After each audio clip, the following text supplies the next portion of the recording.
to me, what becomes really interesting is if you can get a truly decentralized system put together on these open protocols, you really start to change the way that people interface with financial services, right? So the easy example is just an accessibility play. Hey, anyone anywhere in the world, regardless of race, religion, geography, education, wealth, et cetera, if you got internet connection, you're in the game. But more importantly, I think actually is there's a lot of inside baseball that goes on the Wall Street and kind of more exotic financial services side.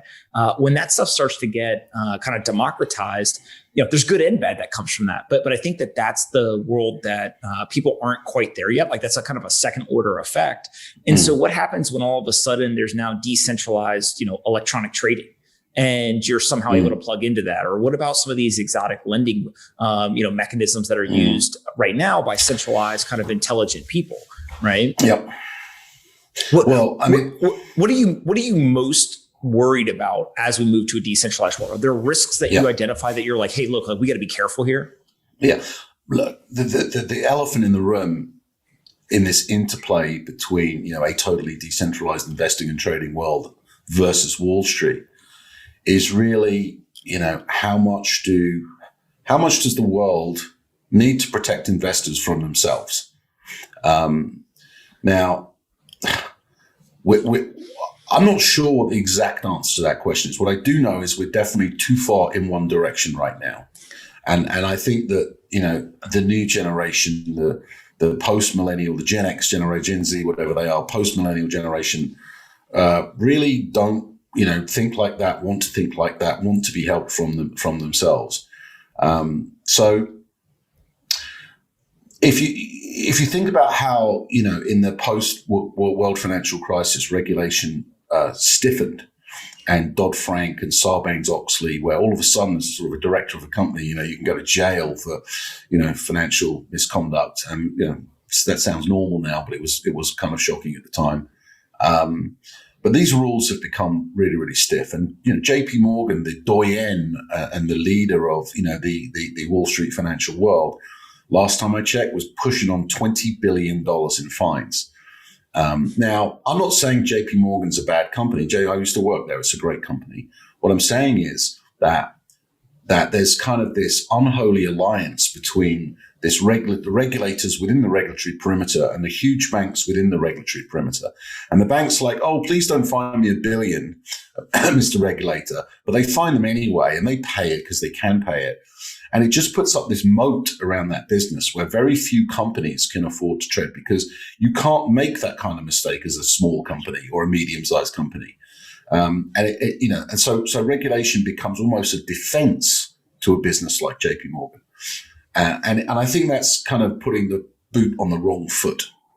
And that's why it's all gone too far. On the other hand, let's take the episode of, with GameStop last week. Sure, there was probably a soft underbelly to that particular trade, a heavily overshorted stock. Some smart people figured it out, and they made that move. But I don't think, the Wall Street bets community is smart enough to fight Steve Cohen at 0.73. I'm sorry. I think they might win a skirmish, they might win a battle, but they're going to lose the war. It's that simple.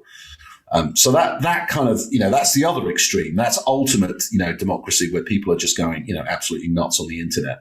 And it didn't last very long. But there's a middle ground there somewhere. I think people are, and I think that especially the younger generation are a lot smarter. The Robinhood generation are a lot smarter than a lot of the big banks and a lot of the regulators give them credit for. And I think they want some more financial freedom. And I think it behooves everybody when we create this bright new digital financial system of the future, that we do not remake it in the same image of what went before. And I spend a lot of my time working with regulators, moving their knowledge along. They've only just got their heads around Bitcoin. Some sort of DeFi swap on a token versus an index is just way beyond their thinking right now. And what we need to do more of as Coinshares, and what we're going to do, in our sort of leadership role in this industry, is where there are gray areas, we're going to exercise our judgment. We are fit and proper people. We are going to innovate. We are going to create new products. We are going to market them and trade them responsibly.